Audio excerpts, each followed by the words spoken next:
All right, so welcome to my channel. I'm Vincent Wessiker. Today, it's my great pleasure to have on my channel Dev Chandra, and it's going to be a fascinating conversation, I'm sure.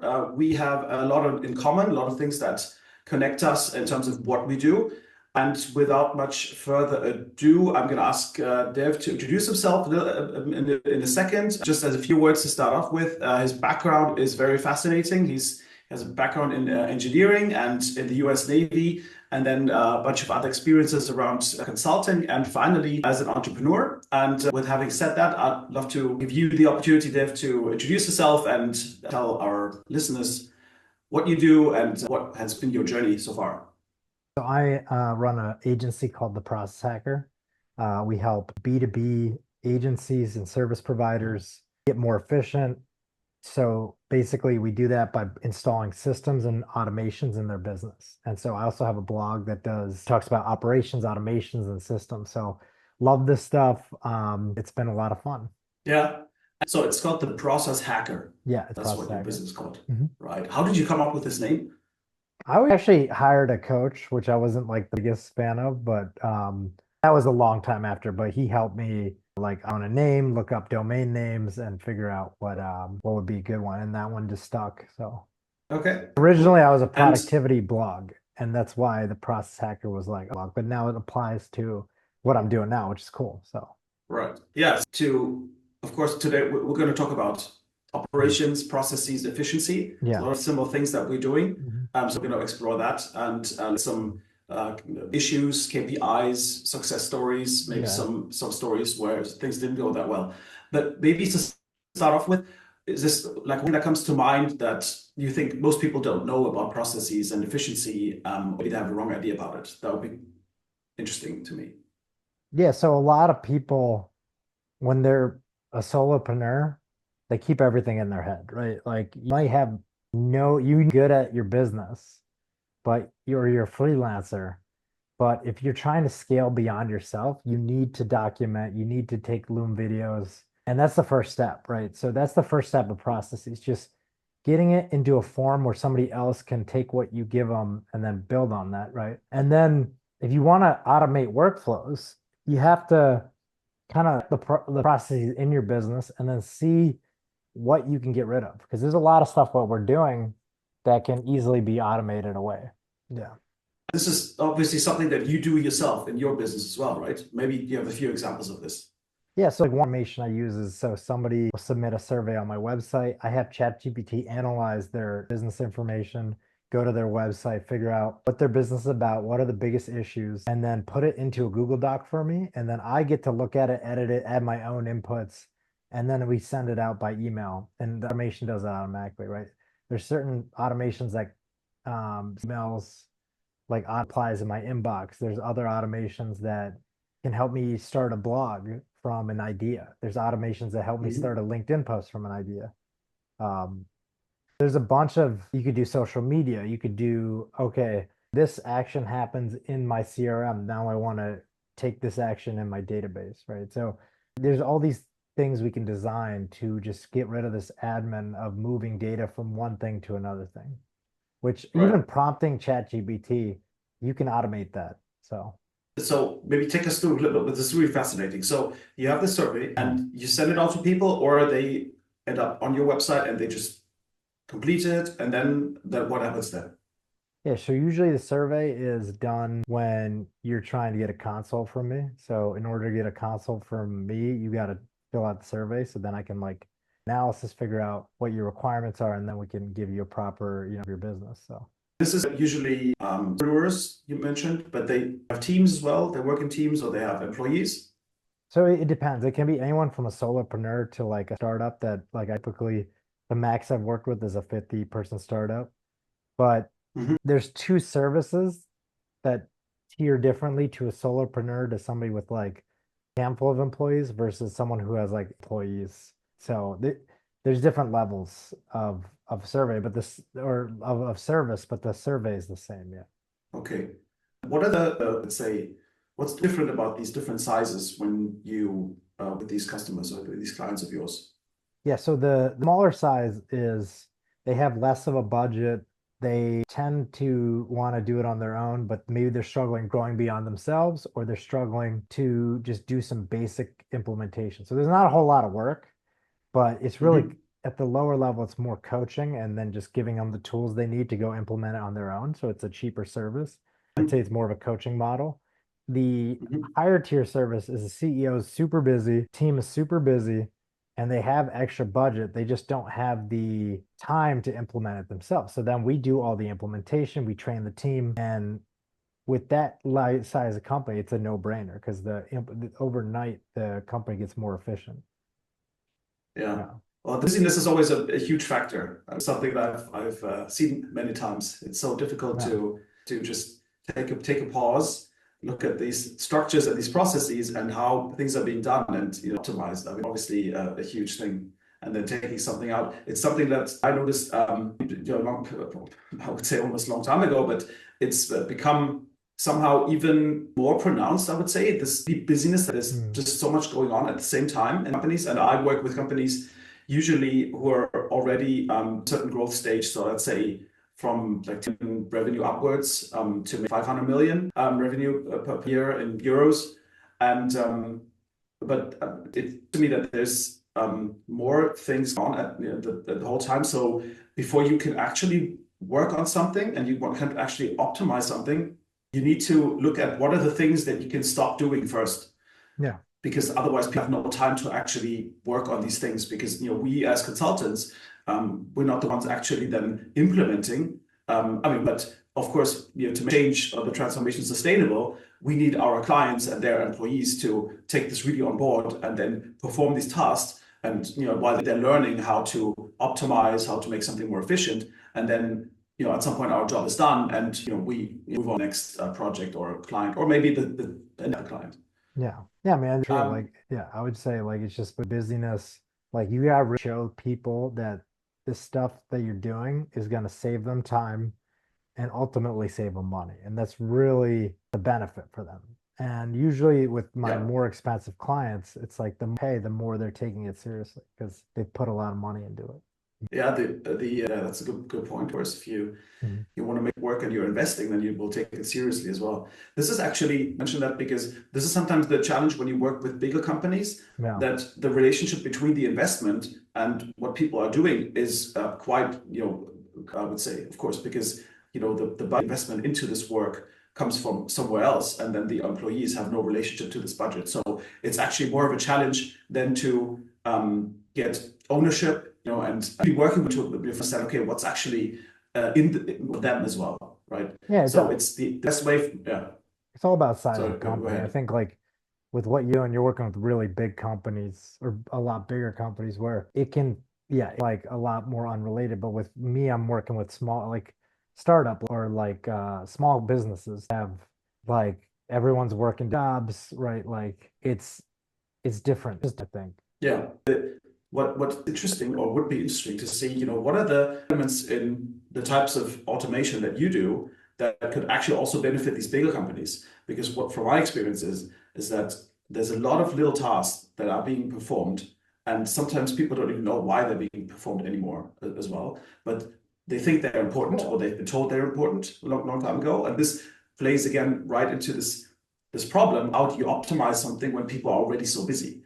Yeah, and so this would be quite cool to explore this. There's one thing I noticed at one of my latest projects where it was almost like a side task that we had to define, or there was clearly a new role that had to be recruited. Someone to win as a like in between the corporate functions, finance and procurement Mm. operations, and I had got the approval for this role, Yeah. and then the question was, okay, so how do we, who to write down, the job profile? Who will then take it to recruiting, or is it recruiting that writes it down? What's the process? Do you have an interview first? Do you have to talk about it? And it seemed to me that this is quite the old-fashioned way to do it. And there's now it's much faster, and sometimes it can save a lot of time if you, let's say you, as the one responsible for building that or recruiting it, talking it to like that can just record your text,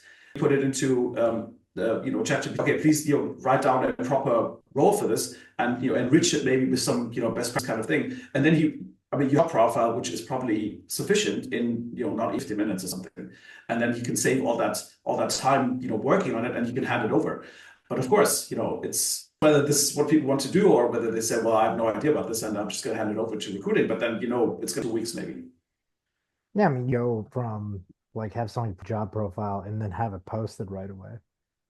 Like it's that automate stuff that quickly. And I'm even here's my theory.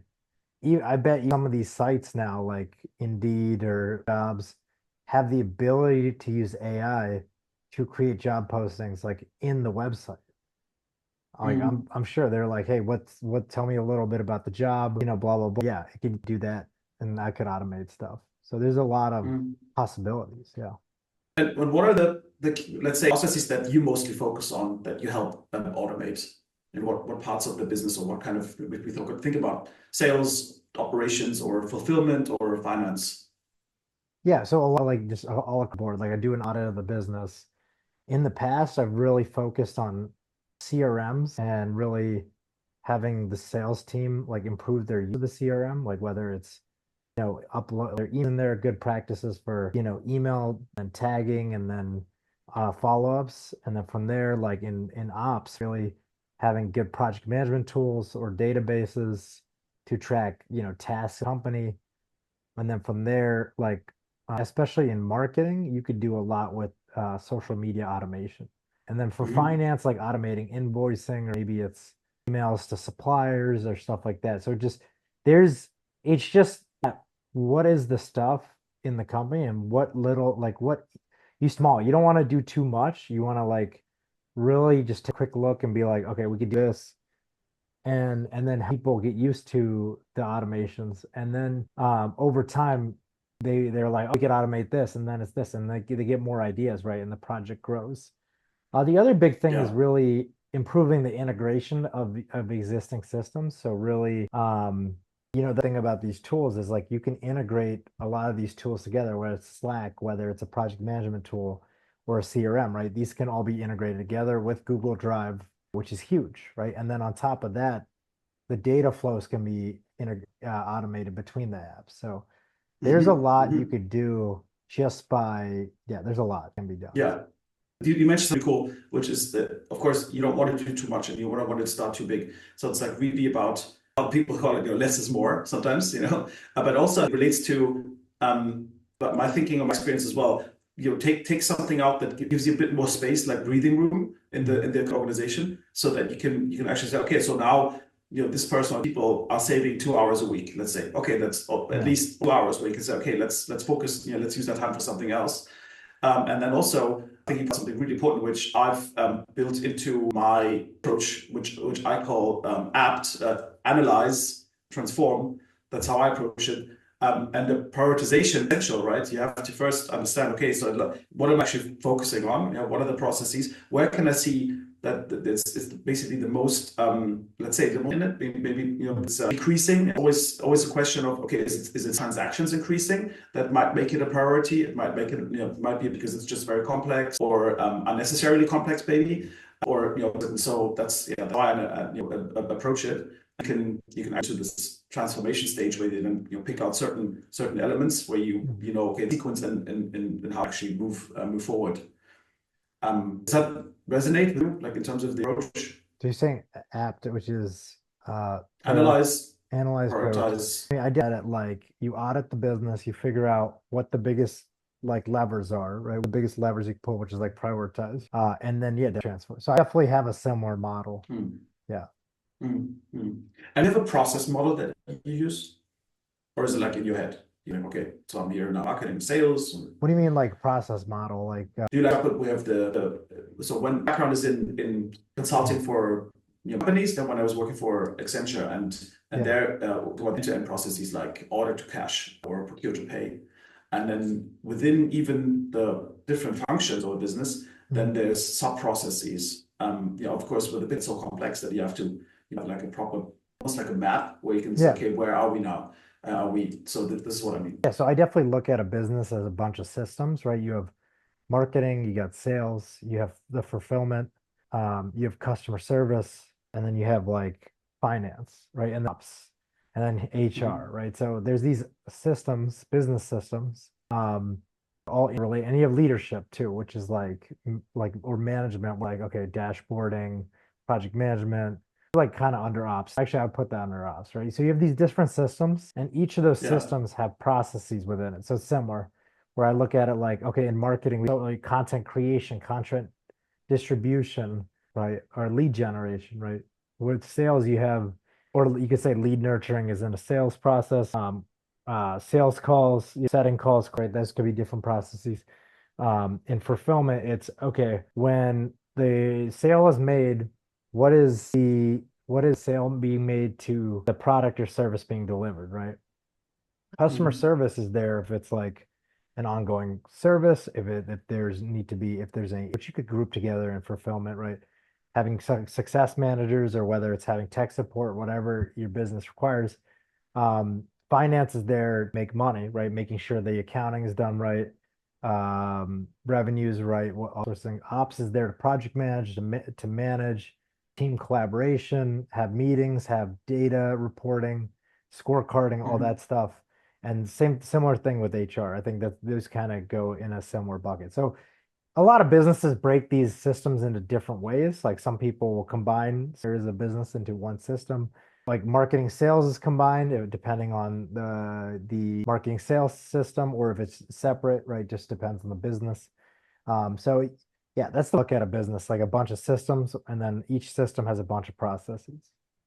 And what are the, let's say, where you say, okay, something went really well, and why? Do you have some the things I do really well, or the business? Like projects or tasks like that you've done for your clients where okay, this is like the way to do it, and we achieved a lot, and that'll be cool too.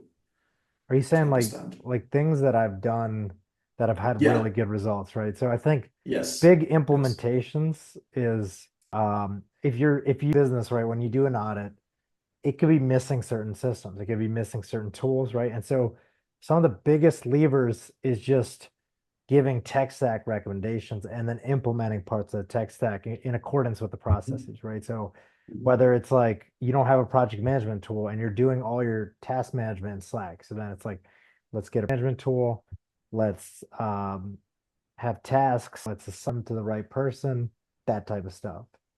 Okay, so from there, one of the options. Another big one is like I've had companies who don't use CRMs. Maybe, and there's a lot of companies that do stuff in Google Sheets. So then it's like, go get a CRM, let's put your inbox in it, let's start setting up follow-ups.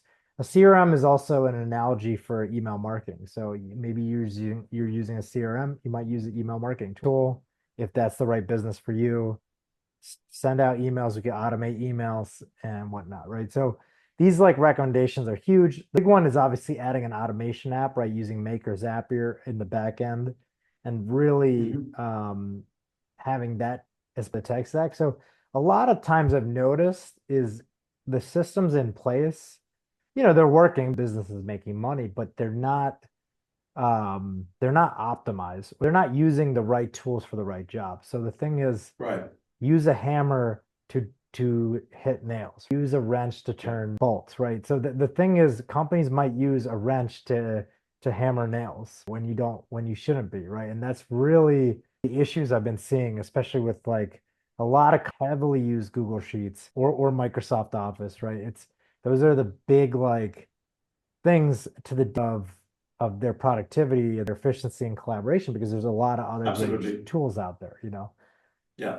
With Salesforce, that Salesforce was customized to go way beyond the sales process and go even into project management or like fulfillment projects so it's quite extraordinary, I would say. And it was way from coming from my expertise, which is around procurement, supply chain, logistics, and then the connection to finance and accounting. It went way beyond the any reasonable state development, because because you cannot get, but especially when you have to work with bills of material and you have to have some actually need to buy, procure, or have shipped to the sites where you're actually doing these projects. And yeah, it was quite the see, I would say, and then quite the challenge to say, okay, so as we go into using an ERP and implementing an ERP and closing the gap between sales and finance accounting, also need to look at Salesforce again and basically cut off a certain process here because it already went way too in that for it to make sense. So that was quite the challenge to like speed that up again. You have to take something out before you can actually build something properly. Another example of that. No, I totally. You have to show the client like what they could be doing better, right? Like what is the right tool for the job? What is the right process for what they're doing? Yeah. And of course the key is always that when you come the outside like we do, it's for us easier to picture and say, okay, so this person's, and then you see the opportunities. So, well, if you were to get alignment here between these different people, or and using a different system or tool that actually integrated much better, and then you have this way higher efficiency. Oh, totally agree. Yeah. Was there anything forward? How do you, or like in developing, because you're very much, I mean, you're a lot with these different tools. So you mentioned the tech stack. And so how's that like the last few years, and where do you see that's going? Like what's tech stack? Yeah, how AI like already with? I mean, I'm assuming so. Yeah, I'm more looking at the ERP system stuff like that. So there we have slower, let's say, development cycles there with certain elements. But like, what's like really fascinating at the moment that's happening? Yeah, so it's just there's so many tools out there to do different functions. So really figuring out what industry your business is in, and then figuring out, okay, what are the that people in my industry are using, right? So what are the most common tools? So for me, it's Make and Zapier, right? At least in the automation space. But in terms of LLMs, you have ChatGPT, you have Claude, you have Perplexity, there, Llama, right? And some of the big models that exist. So that's the big thing. Like, what are the tools that my competitors are using? What's best practices, right? Using Loom, using a sort of meeting assistant tool where a meeting assistant joins a call and takes notes for you, writes an agenda, sends out stuff. Using trying to think like Slack Teams, right? So Microsoft Teams is the equivalent of Slack, Google Drive, and some other tools. So if you have Teams, then let's just use Teams and not do anything else, right? But if you don't have Teams and you're more of a tech, remote first company, then you're gonna have a project management tool, something like Airtable, ClickUp, Notion, Monday, right? You're gonna have probably a CRM, so something like HubSpot, maybe it's an email marketing tool like ActiveCampaign, or it's like you're gonna have the Drive, so Google Drive, and then Slack, right? So those are some of the big tools. The automation app that really ties everything together, really improves the efficiency. And then there's some industry specific tools, right? Let's say like you're marketing on LinkedIn, you're gonna use Dripify. Let's say you have a lot of social media channels, you might use something like Buffer. What was that? Yeah, what was that you just mentioned for LinkedIn? Dripify. Yeah. So yeah, there are tools. It's really figuring out what are the best people in my industry using. So if like I want to grow on LinkedIn, look at the best LinkedIn people and figure out what are they doing.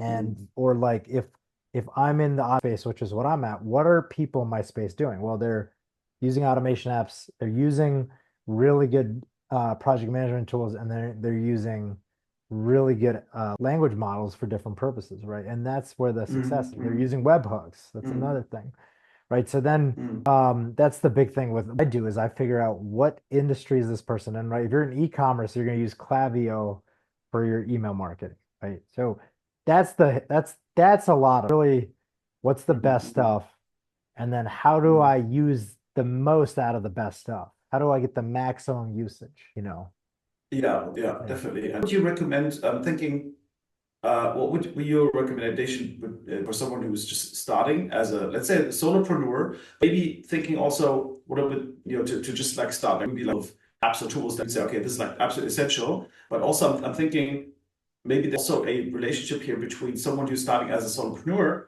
and so starting their own business, but also what could be some of these tools that you would recommend that, let's say, an executive in a company could also use?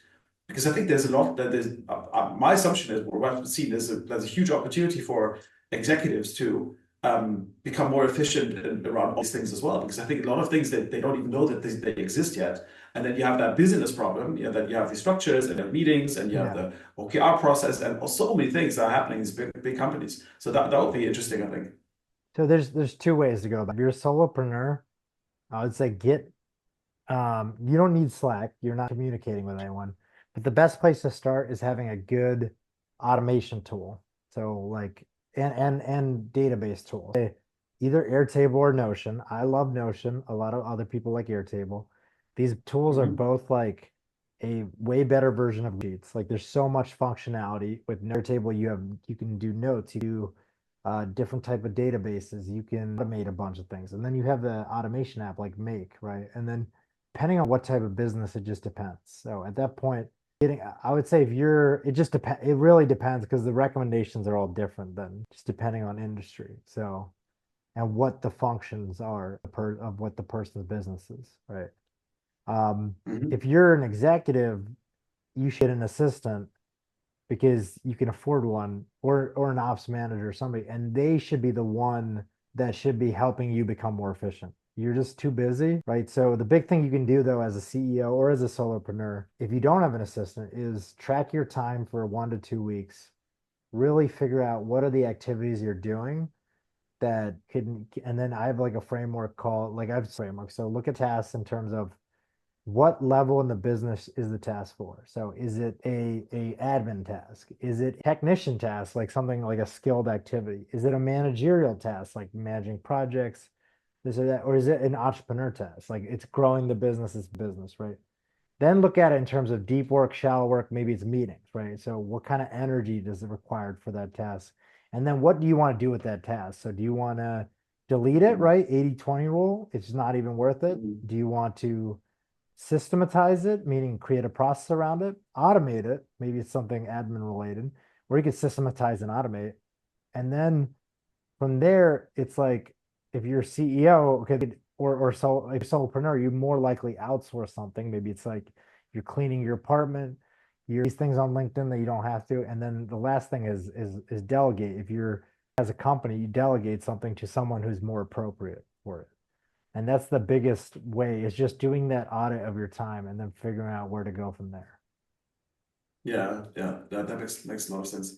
Always it's just experiences, and I think no matter what we do, of either as entrepreneurs or executive or in a job, I think it's always these I see these cycles. Things are here, and then we do some things, and then we work, and then this point where we just reflect and we look at try and get kind of like detachment situation, and then just get some distance, write it down, focus on these kind of things, and then say, okay, so how can I optimize this?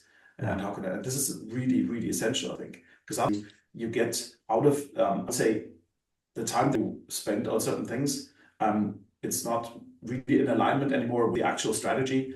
And this happens, of course, in big terms of the processes anyway. That there's a certain strategy developed, and then, of course, as an executive and maybe also as an investor, you assume that you can move the organization to, or the organization can follow that strategy, can actually implement the strategy. But then it becomes sometimes really, really tricky to actually do that because there's such a huge gap in terms of the capabilities of the systems, the processes, the roles of people, and you're not just communicating the strategy, but moving it towards implementing it when they're already really, really busy. So again, what can you take out before you can actually start doing that? No, I totally agree. It's like, exactly. Yeah. So to wrap it up, what would be like the one thing that I recommend people like to just wait while it takes not good time. I think that's a good one. Anyway, but maybe like let's look at like really like who are you looking for to connect with potential clients or would like ideally benefits. Is there anything that in particular you want to share or you want to get out there? I think it's important to create a plan what you're doing and really look at all the actions you're taking. Ask yourself, are these the best use of my time? and then get it out of your head, right? Put it into a project management tool, put it into Words, a Loom video, something to document what you're doing. Try to hire an assistant or outsource stuff to AI and automation, right? So that just really like step back from what you're doing, see what actually matters, see what doesn't, and then really hyper focus. And I think one of my mentors said like 80-20 rule and then 80-20 rule again. Like very few actions cause most result. And even for myself, I've been trying to, think about that recently when I'm working on because if I focus a specific area, I can get the result I'm desiring. And I've been noticing that where the more I focus on something, the better it gets. And even I might not have to take much action, but it's that really decisive action. Very cool. So yeah, that's great. So hey, thanks for coming on. This has been really fascinating.